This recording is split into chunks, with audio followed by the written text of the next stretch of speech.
Welcome to the Empowered Investor Podcast. Have you ever felt overwhelmed by the sheer volume of choices and voices telling you how to plan or invest for your future?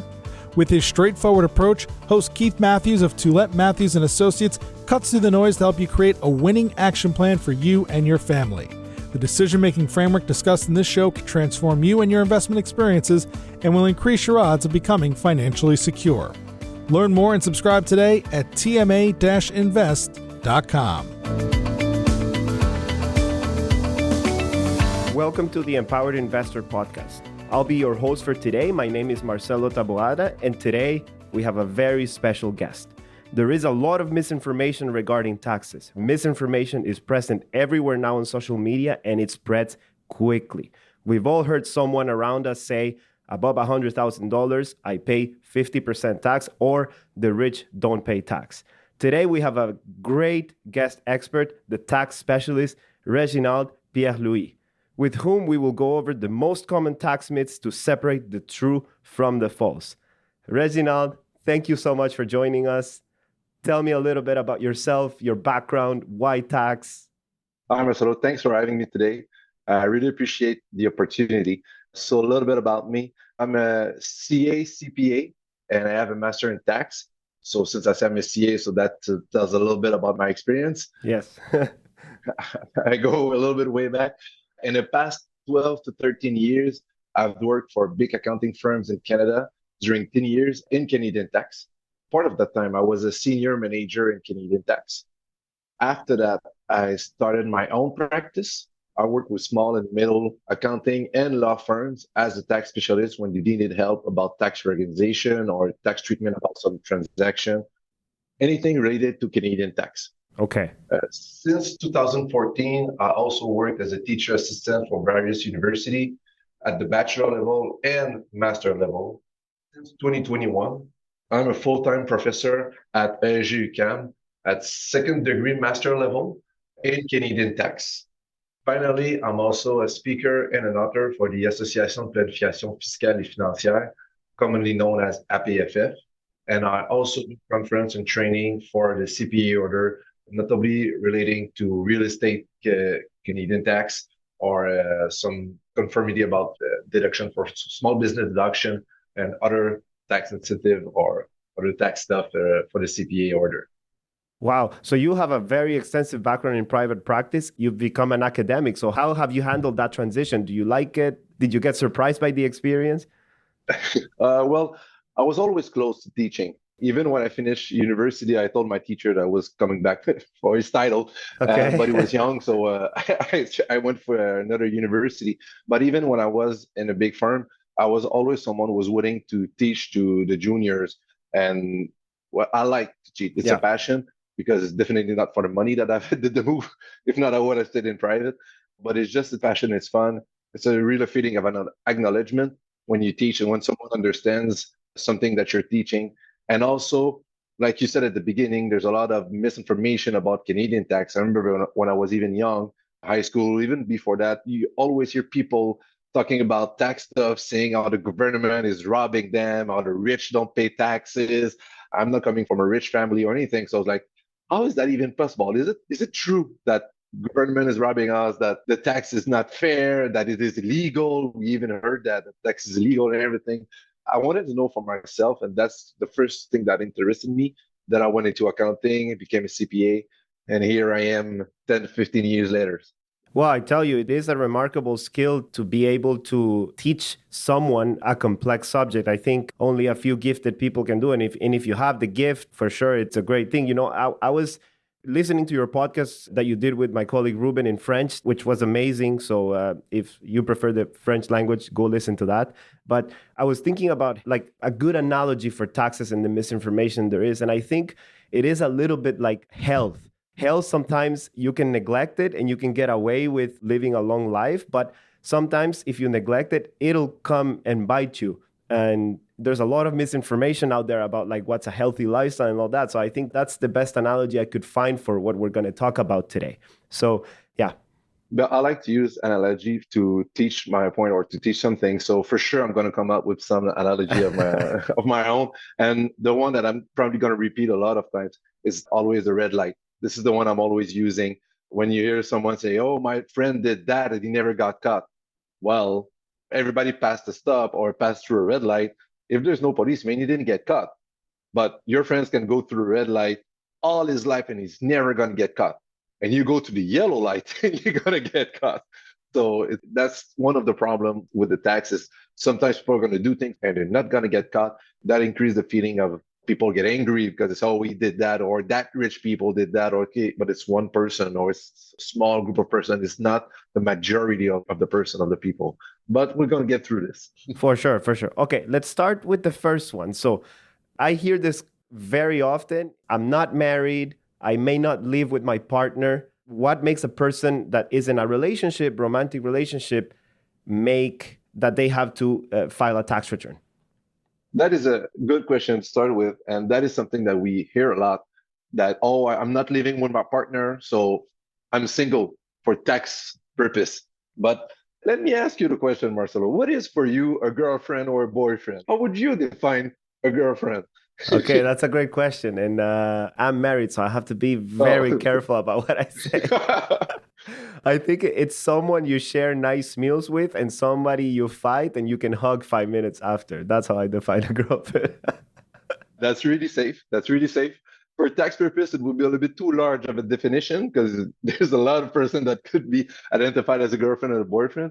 But what we hear a lot is that, oh, if I'm not living with the person or he is not my common law partner, and if I live with someone for 12 months or a year, then we become suddenly common law partner.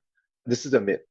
The real thing is, in order to be a common law partner, the first date between 12 months of conjugal relationship or the birth of a child.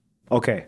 So therefore, living together is one of the factors that's going to be taken into consideration, but it is not the only factor that's going to be taken into consideration. I see. So you can have two addresses and still be common law partners. The best example can be a long distance relationship, someone living in another country or another city. They're still common law partners. And this is different from someone who is married. When you're married, you become husband and wife. Right. There's a legal document that says that. There's right? a legal document saying like you share everything. But common law partner is the first date between the birth of a child or 12 months of conjugal relationship. Now, the big question is, what is a conjugal relationship? Yeah, I was just going to ask you that, yeah. And that includes a lot of factors. There's not a specific definition of it. When you look at the jurisprudence and all the documentation from the CRA and Revenu Québec, they take into consideration if you live with a person, how do you socially act with a person in public? Social media can be one of the factors. Oh, yeah. When it's on Facebook, it's official, unless if it's not on Facebook, it's not true. If it's on Facebook, well, you know what they say, right? That if it's not on social media, it never happened. Exactly. But this is one of the things that they're going to look at. The intimacy would be another thing that they're going to look at. In the same way, you can live with someone and not be in a conjugal relationship when you have a coloc or something. So another thing they look at, and the people don't think about it, is the insurance, work insurance and everything. I don't know about your friends. I have some friends, but never a friend told me, hey, Reggie, I like you so much. I'm going to put you in my insurance and pay for you on every of my pay. Says no one ever. Yes. So yes. The only way you're going to pay for someone insurance usually is when you're a little bit closer to that person. So common law partners and kids. So this is one of the things that they're going to look at. On your insurance, are you alone or you have someone else?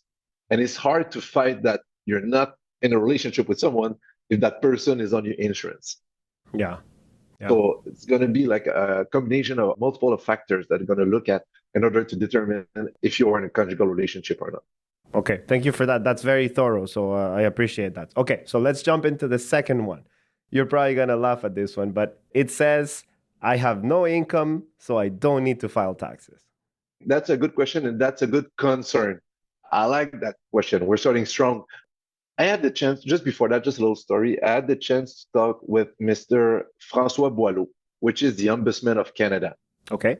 And when we were discussing about tax matters, that because, you know, when you go see the Ombudsman, it's because you have a problem, and most of the time it's related to Canadian tax.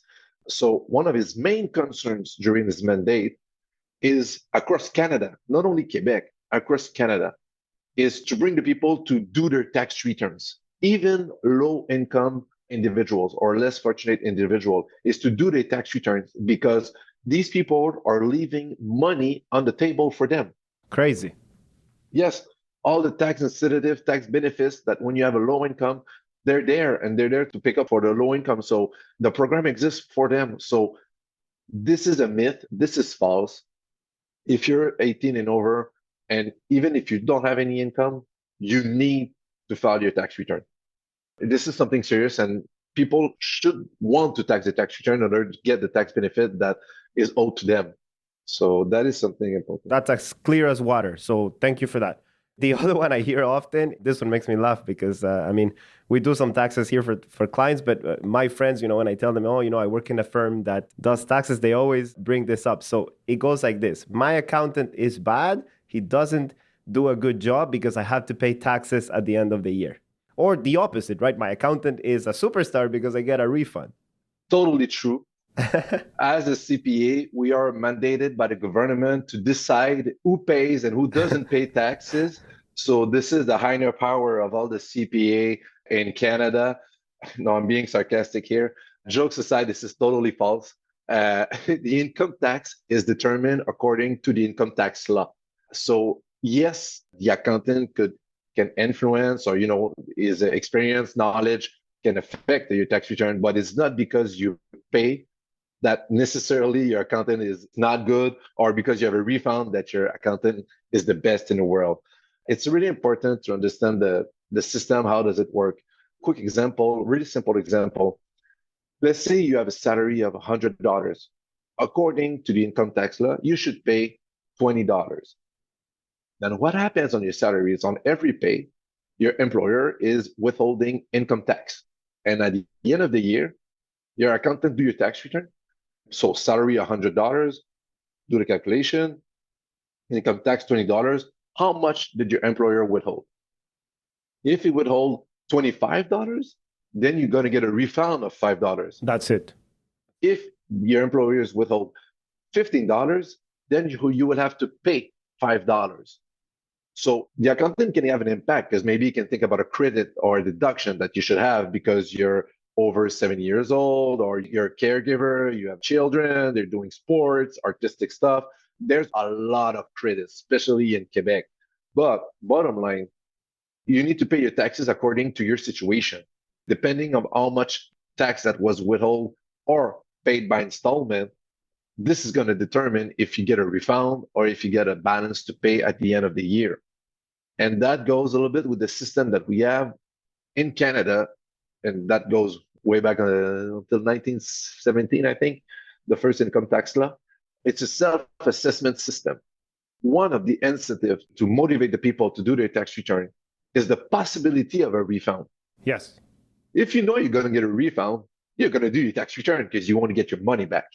So that's one of the things that they go, okay, so it's a self-assessed system and you want people to do their tax return. It's a little bit linked to the question you asked me before. With all the tax benefits that exist, they want people to do their tax return and to hope for a refund. If they have to pay, well, they have to pay. And that's why you make installment the year after. So in order to make sure that you don't have a huge balloon to pay at the end of the year. So that's one of the things. And since we're in the tax season, it's important to say the individuals, they have a responsibility to inform their accountant about any changes in their life. A new boyfriend, girlfriend, a new kid, a new job, a new issue, health issue. We're talking a lot about mental issue in the past years, in the recent years. So have you started to see a therapist and everything? Your accountant is not there to listen. But if you tell him or her something that's happening in your life, it might ring a bell. So, oh, have you thought about that credit? Have you thought about that deduction? Can you send it to me? You have a kindergarten? Oh, okay, you're an educator, or it might be a deduction for you. So talk to them, communicate with them. The responsibility is not 100% on the individuals. It's also on the accountant to ask the right question. But if you go see your accountant on April 25 and he still have 100 tax returns to do, he doesn't have the time to take 30 minutes to take a coffee with you. And this is real. This is like I'm not practicing so well. I still have my own practice, but I know how it is to do tax return. I did it for 15 years. And, if you bring me your paper on April 29, April 28, you want them by April 30. And I mean, we're all busy and we all need to respect the deadline. So, but on the other side, a good accountant can influence your tax outcome, but he's not going to be the one that, oh, because it's good or bad, that's why you pay. You can make a mistake. Everybody can make a mistake. That happened. A professional that tells you that never did any mistakes, that's either because he never did nothing or because he's lying. So you should not trust someone who say never made any mistake. But with the tax software today, they always ask questions, give you diagnostic at the end of the tax return, like, have you thought about this, or we saw this and everything. So it helps a lot. And usually all the accountants have questionnaire for their clients to answer at the beginning. So that helps a lot. I mean, it makes total sense what you're saying. If you have a good relationship with your accountant, I mean, at the end of the day, the accountant can be the best one. But if you're not transparent or you don't share the information, the output is not going to be the most optimal, right? And I like what you said about the influencing behavior and putting things to the table, because if you're aware of things, then your brain is starting to think, okay, like I have to inform my accountant every time I have a life change. So maybe I can get some credits here and there. And like it trains the client to be more transparent and share information. That helps the accountant at the end of the day. Totally. Like every relationship, communication is the key. Oh, my wife will love you, Réginald. Okay. There's another one that I hear often is I make above $100,000 a year. My tax will be 50%. That's the one that I hear a lot too. It's false. First, let me just make a precision here. We're talking about income tax, not all the taxes that exist. We're talking about income tax. And if you make a salary of around $100,000, your income tax will be around 25 to 35%. Okay. So that would be the real answer. But it's important to talk about how does the system works in Canada and Quebec. We have what we call a progressive system. It works by tax branch.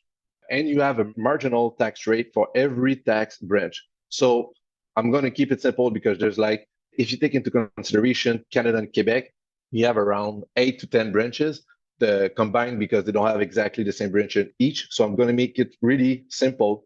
It's like a ladder, right? Like every different branch has a different level. Exactly. So let's say the first $50,000 are going to be taxed at 20%. Then from 50 to 100, you're going to be taxed at 25%. Then 100 to 150, you're going to be taxed at 35. And 150 to 200, you're going to be taxed at 40. And then above that, and it goes like this. So yeah, it's a ladder. But the thing is, people have the misconception that if you get to the other tax branch, all your income is taxed at the new rate. But it is not the case.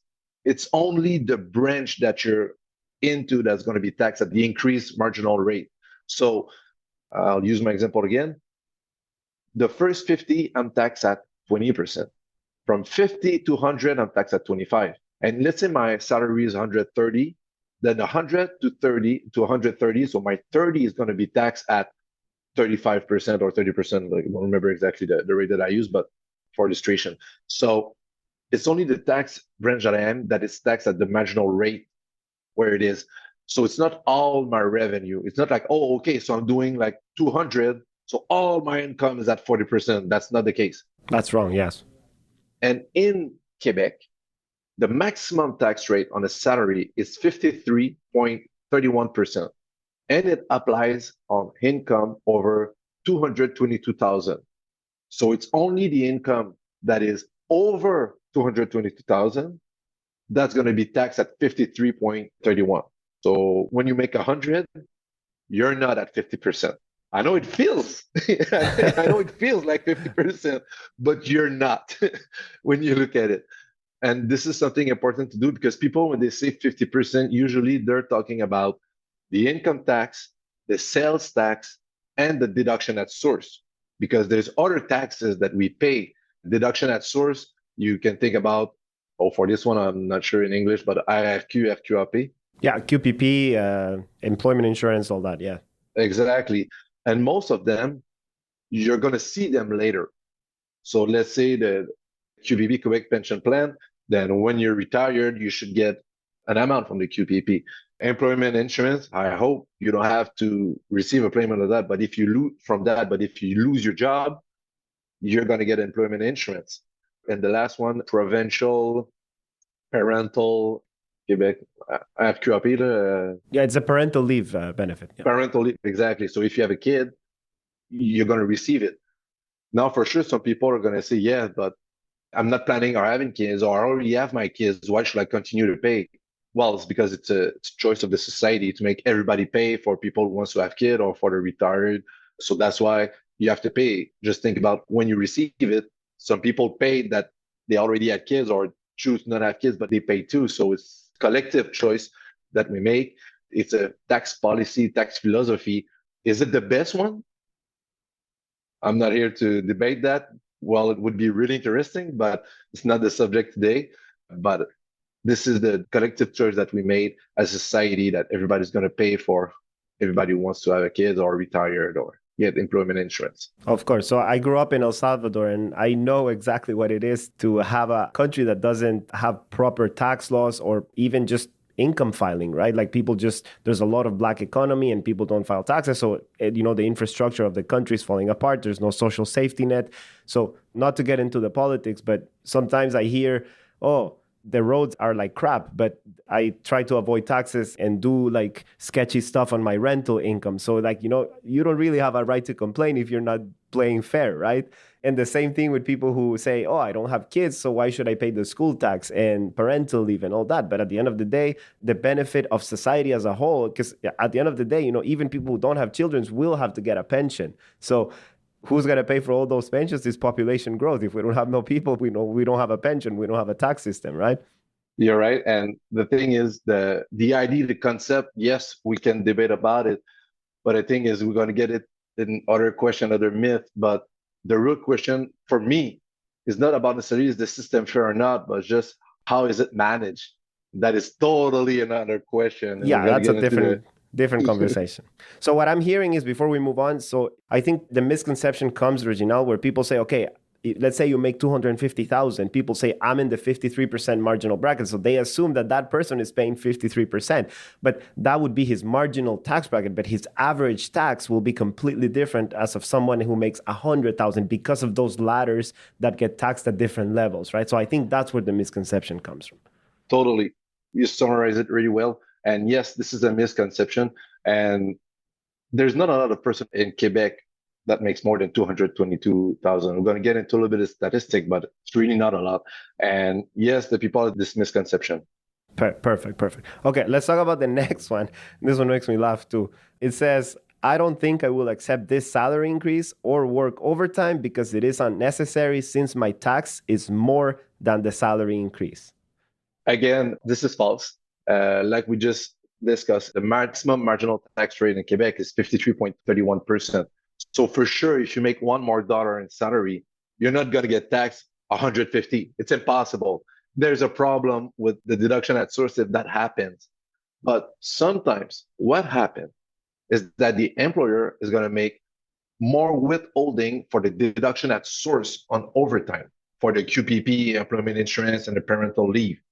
But there are maximum to those deduction at source. So maybe on your overtime, is going to do more withholding for the income tax or the deduction at source in order for you to pay the full amount quicker. And after that, your pay is going to increase because you will finish paying your deduction at source.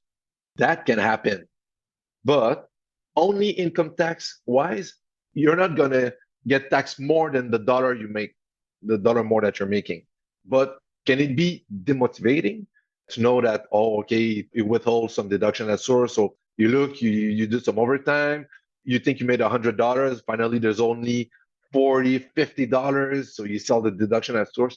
Yeah, it can hurt, but believe me, you're not going to get taxed more or anything. There's only the change of bracket that can happen, but even then, just remember, there's tax rate to every income level, so you're not supposed to get taxed more than, like the question you said, I'm doing overtime and I'm getting taxed more than my overtime.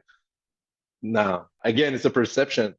But the thing that can happen, what we see, And we're going to separate ourselves from the income tax for a second. It's what we call the marginal effective tax rate. Okay. And when people say, because you probably saw in some articles say, oh, you got 80% tax in Quebec or everything. The marginal effective tax rate, it's an increase of every taxes. So income tax, the deduction at source, tax benefit for an increase of income of 1,000. So in some rare cases, the marginal effective tax rate can go high as 80%, but it's generally for people making, and this is a round up number, it's not the exact number, but less than 25,000. Let me explain. How can it be so high? So when you have a low income, so let's say from 10 to 2025, you receive tax benefit, des prestations fiscales, for prestations fiscales pour revenu de travail, I don't remember working, well, anyway, tax benefits. So the objectives of these tax benefits is to motivate the individuals to work. But those tax benefits also disappear as you make more money. So just for an example, these are not the real numbers, but it's just for an example. Let's say you make 15,000, you will have tax benefits of 5,000. Let's say you make now 20,000, then you will have a tax benefit of 1,000. So when you look at that, when I was making 15, I received 5,000 in tax benefit, which is going to be a refund in my taxes. So I say, oh, cool. So I'm doing 15,000, I'm receiving 5,000. And when I'm making 20, I'm receiving only 1,000. So the tax benefit decrease. But the thing is, yes, the tax benefit decrease, but you made more money. So if you between 15 and 25, that hurts a lot because you're going to have the reduction in tax benefit. It affects you. Let's say you went from 5,000 to 1,000. That's 4,000. So divided by 20, it's a 20% increase in the marginal effective tax rate. So that hurts. So it makes you feel like, oh, I'm getting taxed. But as more money as you make down the way, let's say you make 40,000 instead of 15, then the 4,000 doesn't become relevant anymore. I see. So that's where the people say, oh, when you have a low income, but this is really for low income, let's say between 10 and 25,000. So that's where people say, sometimes say like, oh, I'm getting taxed at 80,000, but it's not only the income tax, it's the tax benefit that they lose. And that is what hurt them. Yes, that could be seen as an issue. Would it be possible there's a bouclier fiscal that exists in Quebec in order to reduce the impact of the losing of the tax benefit? And could it be better? Could it be improved? Again, I think yes, but depends on the idea that you're gonna have. Depends how much you make, how you see life, how you think people are. So that would be the only time when you can get a huge tax rate. But again, it's not only income tax; it's the deduction at source, income tax, tax benefits all together. But generally speaking, if you're a person making, let's say I'm throwing out a number here, 100,000, and you get a bonus, you're net positive. You're not going to pay more taxes on the bonus just because you made that bonus, right? So I think that's where the misconception comes. And I think it comes a little bit because it's painful when you get a bonus that your boss just says, hey, you're going to get a $10,000 bonus and you only get like 5,000, right? And it's like, I think that's where the misconception, I'm rounding up numbers, but what you're saying is the bonus will be added to your income and then that will respect the ladders and the different levels of taxation that we're talking about. So it's impossible that that extra 10,000 of bonus will be taxed more than your overall income. It just doesn't make sense, right?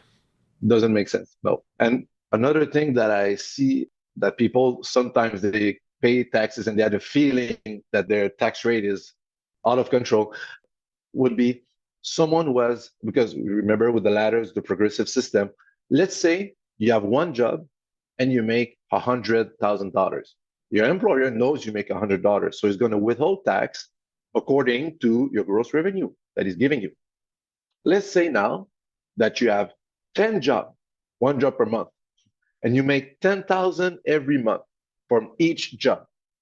And a little reminder, the first around 15,000, the personal tax credit, the base personal tax credit means on the first $15,000, usually you don't pay taxes. So let's say you have 10 jobs, you jump from one job to another, and you always make 10,000.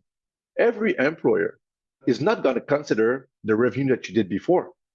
So every employer is going to say, oh, so you only make 10,000. I don't need to withhold a lot of tax. Maybe I'm going to withhold 1,000, which is 10%, because at that level, usually you don't even pay tax.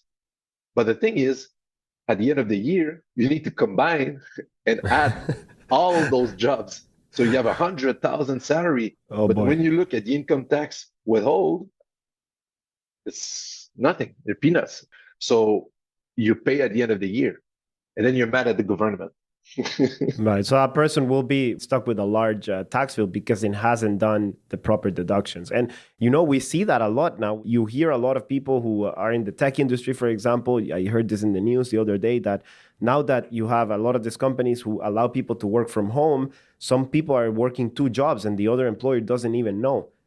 So if the deductions are not done properly, you're going to get hit with a big tax bill, right? Yes. For example, if you have two jobs around 100,000 each, or depending on how much it is, yes, you're going to get hit really hard at the end of the year. So that is something that I see often, and particularly for the young people, the students. They work maybe 3 months there, 3 months there, 3 months there. They do 10, 15,000 per job, but at the end of the year, they made 60,000.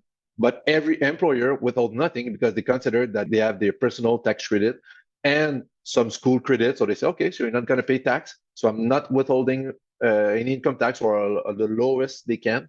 But at the end of the year, the student will say, I'm a student, I'm not supposed to pay taxes.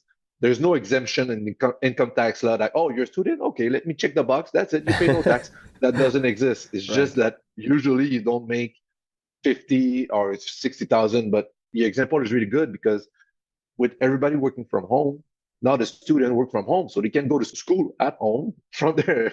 I know most of my students are always at their home because it's in distance. So they work from home. They can even follow a class and work at the same time, and double bill. So we go back to the same concept of transparency and communication. So if you have two jobs, do tell your accountant and let him know in advance to make sure that he advises you properly, right? Yes, it's going to tell you to tell one of your employer to withhold more taxes. That's it. All right. So the next question, just make sure that the podcast doesn't get to your regular restaurants that you go to, because it may have some consequences. But it goes something like this. I work at a restaurant or a bar. I get good tips. Is it tax-free? So the question is, are tips tax-free, or do I have to declare them? All right. So this is a good question. And the good thing is nobody see our faces, so I should be good to go to the restaurant again. So the tips are not tax-free. But on the contrary, it's not true, because sometimes you hear some people working with tips, they're saying like, oh, I pay 50% of my tips. We've been through this. We know it's not 50%. So let's take it out of the way now. Revenu Québec imposed the employer to add tips of 80% of the sales before taxes, before sales tax of the person to the relevé 1, the equivalent of the T4 in Quebec. So they tax themselves on 8%, regardless of how much they really receive. Now, they're supposed to tax themselves on all the tips that they receive. I've worked in bars and a restaurant. To be cautious, I'll say one person, but I don't remember one person telling me, oh, yes, I keep tracks of all my tips and I pay taxes at the end of the year. So there's no one error. So that's why there's the 8%.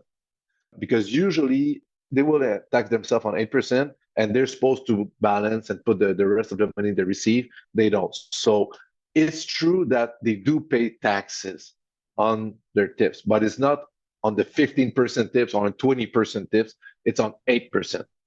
And that is the minimum. Now, if they declare their tips, yes, they tax themselves of all. But even though 50% tax, again, in order for them to pay 50% tax, that means that as a person who's working in a job with tips, they need to make more than 222,000 in 2022 in order to pay more than 50%.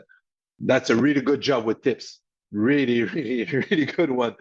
And the other end, let's say when you go to the restaurant, you have the little machine at the end. Let's say your meal costs $100 plus sales tax $115. You had 20%, and the machine is going to add it on the meal and sales taxes, when usually the tips is on the meal before sales taxes. But even though this is another issue, and on 115, it's 20% is $23. So if the waiter tax himself on 8% and pay 25% tax, is going to pay $2 in tax, but he's going to have received $23. So he's going to have in his pocket $21. So the thing is, the restaurant, that's not related to income tax at all. But from my experience, it's what causes, because sometimes the employer asks the waiter to pay a cut to the cook, to the busboy, to all the person, and that's what costs them a lot. But that's not related to income tax at all. And also, we need to be careful because it's not every job that has tips that has to pay 8%. When you go on the Revenu Québec site, you can see they're listing the jobs that are targeted that you need to put the 8% for the employee, but it's not every job. I see. Perfect. I think that's clear as water. And let's move to, I think the next two are one of my favorite ones because I hear this a lot and I think they hurt. I think specifically the one on RSPs hurts a lot of people because they hear this misconception and then it ends up hurting them long term because they don't apply them properly. So it goes something like this. RSPs are useless because future withdrawals are taxed. RSP are not useless. They're just misused. Yes. It's not the same thing. Yes. The objective of a RSP, there's three objectives. There's to postpone the income tax. This is the main objective. A potential economy. And there's a different situation. There's two types of economy. It can be a financial one and a tax one. And also, it gives you a bigger investment capacity because there's no tax on the RSP. So to make a quick example, let's say now, Marcelo, you're in your prime. You make good money, you have family. So you contribute to your RSP now. And remember, there's ladders, there's a different tax level according to the branch and everything. So we're going to go big. Let's say you make more than $222,000 per year. So you contribute to your RSP $10,000. You're going to save 53.31% income tax because you're the highest level. And you have 25 years old, you start, you go out a lot, life costs a lot. You're 35, now you have kids, life costs a lot again. Yes. 45, then you have teenager, yes. Life costs a lot again. And then finally, you get there, 55, 65, you retire, the children are not there anymore, full of grandchildren, but hey, that is funny money. So technically, when you're retired, your cost of living should decrease. And your income should also decrease because you're not working anymore. You're withdrawing your RSP. So you're not going to be at more than $200,000. Maybe you're going to be at $100,000 because you don't go out as much. You're more calm at home. So therefore, your tax rate is going to be 35%. So when you withdraw your RSP, you took the deduction at 53.31. You postponed the taxes. And when you withdraw your RSP, you pay taxes at the tax rate of 30%. So you save money because the $10,000, you save 53%, so 5,300. And when you withdraw your 10,000, you pay 30%, so 3,000. You had an economy of 2.3 thousand. And you were able to postpone the tax. So you also have an economy of cash value and time. It's just what people don't think about. It's like you said, it's not only the tax deduction you're getting today at 53%, but you take it out on that same dollar, you're going to pay 37 later on. But the growth on that dollar, the time value of money of that dollar today, compounded 30 years with no taxes is huge. Exactly. So this is the utopia. This is how it should work. Now, real life can hit you hard. And what happened is the hazards of life. We can talk about sickness, accident, divorce, anything that can happen. So what happened is, let's say we use the same example. You're 35, you make more than 200,000, you contribute to your RSP. Then at 45, something bad happened. Accident, health, sickness, whatever. You redraw your RSP. But the problem is you're still at your prime. So you're going to pay a higher tax rate. So let's make even worse. At 35, you had a tax rate of 40%. You contribute 10,000, you save $4,000. At 45, you're at 50%. You need to redraw your RSP because something goes wrong. You pay 50%. So the same 10,000 saved you 4,000, and now you need to pay 5,000. That hurts. And sadly, That's what happens a lot. That's why people say, oh, RSP sucks. They're not good. They're useless. I'm getting taxed on my full amount. Yes, because you had a deduction on your full amount too, and you didn't withdraw it like you're supposed to your retirement, but it's not your fault. Something happened. You needed like to get out of the house. You needed, there was an accident. There was some health issues. This is what the people has misconception because everybody has a horror story with someone that withdraw the RSP. So that's one of the things. Or even worse, not even worse, but sometimes people say, oh, I need to travel and I need to get out. I'm going to withdraw my RSP and go on a trip. That's not what the RSP is for. No, it's there to create a pension for yourself. Exactly. And that's where the misconception comes. And let's say you contribute 10,000 on a couple of years and you redraw 50,000 one shot. That 50,000 just add up to all your revenue. So that's why it hurts a lot because you had a 10,000 contribution with a little 4,000 economy each year, and then you redraw 50,000 one shot, pay your tax 20,000 K one shot. You're like, ouch, this thing doesn't work. It's useless. And by the way, I'm not working for the government, so I'm not defending them, but I'm just saying like this is how it works, and this is why people sometimes are angry at the RSP, and maybe they should have used the TFSA instead. Yeah. I think the issue comes mostly because our brains sometimes are wired to think about in terms of black and white. And we have a very hard time with nuanced situations. But I think that's why like rule of thumbs can be dangerous when it comes to like RSPs and different things, because you need someone to explain to you the different, you're looking at the full range of options and how things work. And the RSP is exactly that. If you apply the logic of what they're there for, you're going to come up ahead. But if you're just blindly putting into the RSP without doing some analysis, then that's a problem. Even young people who are maybe, have a promising career and are starting to make, $40,000, $50,000, I would even argue, use your TFSA for now, save that room when you have the gunpowder, and it's going to give you a 53% deduction as opposed to at 37 or 35% deduction. So what I'm saying is every situation is different, and it should be given some thought and analysis into why you're doing and how you're saving into those vehicles. You're totally right. And there's a lot that can be said about the RSP because it's a great tool and people don't know it. And I like your example. Let's say now you make 30, 40,000, but you know that next year, in a reason, you're going to change job and you're going to do 80,000. Well, you can, and that people don't know that, but your deduction of RSP can be postponed. That too, yes. So you can, let's say you have the money now, but you're making 30,000 and you know that you're going to make more in 1 year or two, because also don't forget, I prefer to have $1 now than a potential $2 in 2 Correct. years. That's time all value the of money. analysis, finance analysis, and I'm leaving that to you. Yeah. So I'm going to take care of the tax, but you can postpone your RSP deduction. And sometimes if you know that next year you're going to change bracket and you're going to go from 40 to 45,000, well, that's 5% economy just right there for 1 year. So that may worth it. You know what? I think that's a better option than saving in the TFSA and then moving it into the RSP, because the behavioral aspect of having it into the RSP, sometimes with the TFSA, when you know it's available, you may spend it. That's it. There's a lot of psychology. Yeah. I came into the business saying people are rational. I studied economics. Like I did economics in school and like behavioral finance. And then you think about like people are rational. We make decisions based on rationality. And the more I'm in the field and the more you start to understand humans, a lot of it's psychology, but it's the framing. And that's why professionals like yourself and myself and Ruben and people who are working with clients and money decisions, we need to frame things properly for the client, because the client doesn't perceive things in the same way that we do.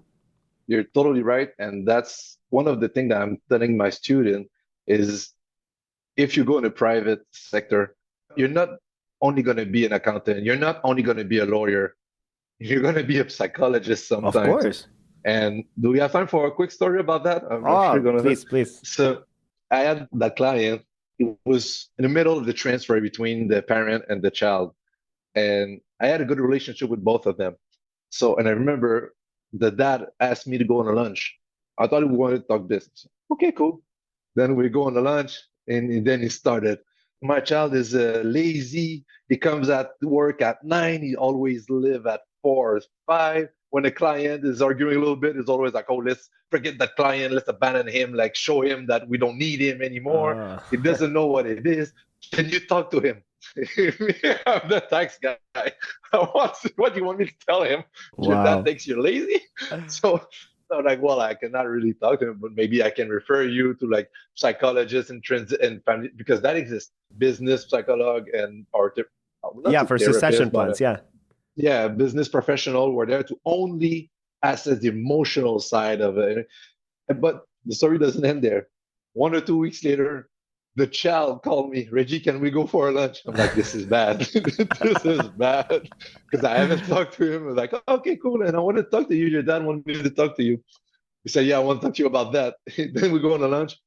My dad doesn't understand nothing. He's old. He should be retired. It's not true that I'm not working.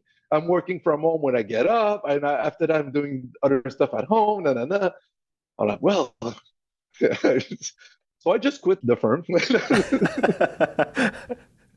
But it was just like okay, this is out of my above my pay.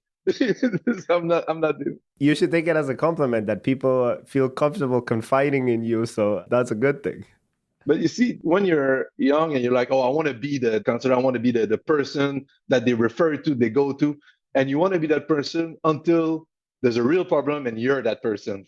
A little bit like you said, you think you're rational until it becomes non-rational. And as a professional, you always have to be careful, because you don't want, let's say you're in a transaction, a business deal, a merger and acquisition, you don't want the deal to abort because of you.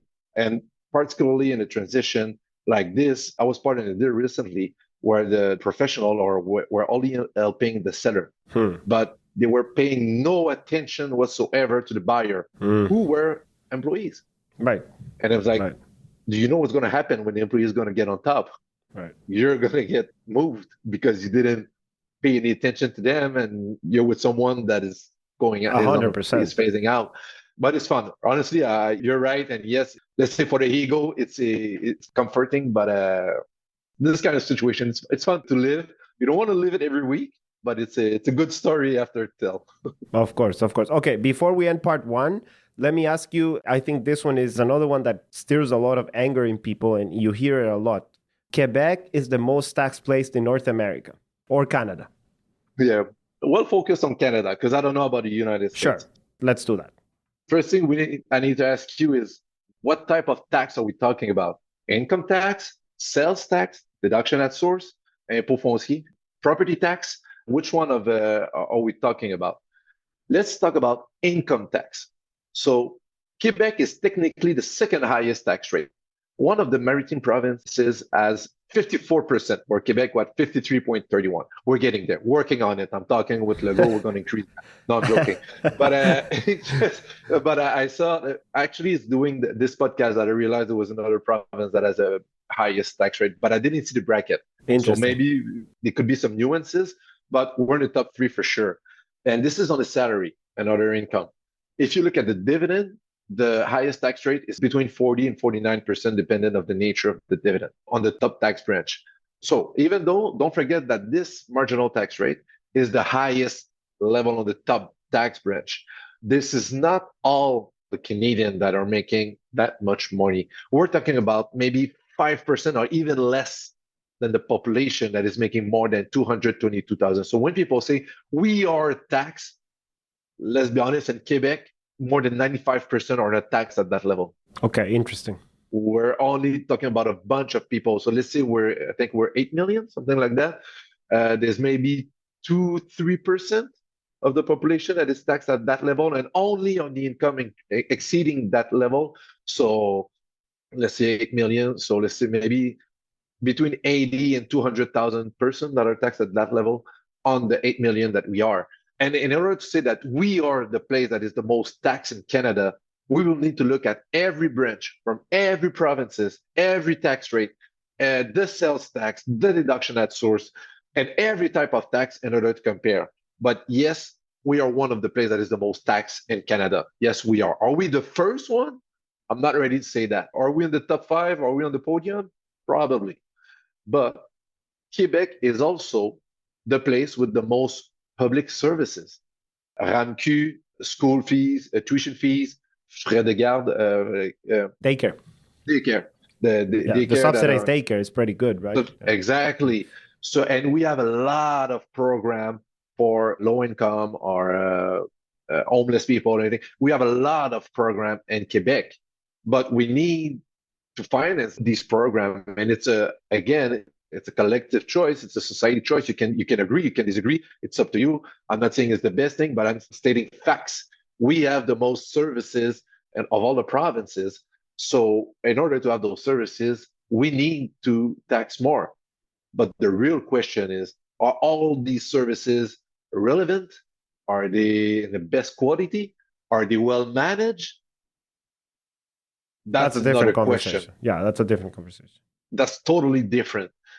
And I remember there was an article about 2 weeks ago, and I can even send it to you, saying a family with two adults, two children, and the sweet spot about the revenue, and I think it was between 50 and 70,000 per person, can receive more than 200,000 grants during the first 18 years of their children.